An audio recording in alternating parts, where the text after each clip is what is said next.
किरण शर्मा। हम मंजू शर्मा अपना चैनल पर स्वागत कर छी। नमस्ते प्रणाम जते दाई माई दीदी भाजी चाची बहन छी सब गोटन के प्यारा से सब गोटन ने त प्यारा से बात रहबे हमरा आगे भरोसे बाजे कुछ बजाय छै कुछ इनका भात बेसी खा लेने छी। खाना के टाइम छै देखे छै 12-1 बजे छै दोबारा भात लाग गेल छै बुझाया तो बात लाग गेल छै। आ हमरा सब के देखियो बारिश खूब तेज में आबि रहल छै ते के लक हम सब जल्दी जल्दी वीडियो बनावे जा रहल छी। अब बहुत प्यारा सा झूमर गीत लगा है जहां सब जरूर सुनो। किरण मंजू के जोड़ी केहन लगे से बता। किरण मंजू के जोड़ी केहन लगे पीरा गुलाब और गुलाबी गुलाल गुलाब है तो अहाँ सब जरूर कमेंट करके बताएब कि किरण मंजू के गीत केहन जोड़ी केहन लागल है। आज देवरानी जेठानी है किरण मंजू है और किरण मंजू के सच्चाई की है अहाँ सब जरूर सब दिन वीडियो में बनल रहबे तो एक न एक दिन जरूर अहाँ सबके पता लग जेबे करत कि देवरानी जेठानी है ये ननद भाभी है।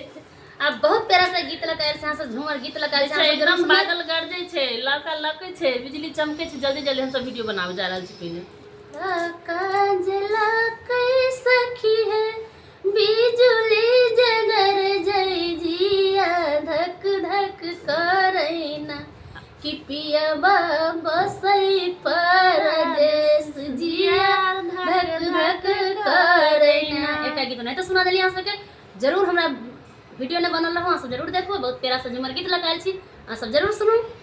सखी आगे कते बताबिया अपना ससुर के हाल गे कहलो ना जाएगे ना। सखी आगे कतेक बताबिया अपना ससुर के हाल गे कहलो ना जाएगे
तीर 70 मनोदय।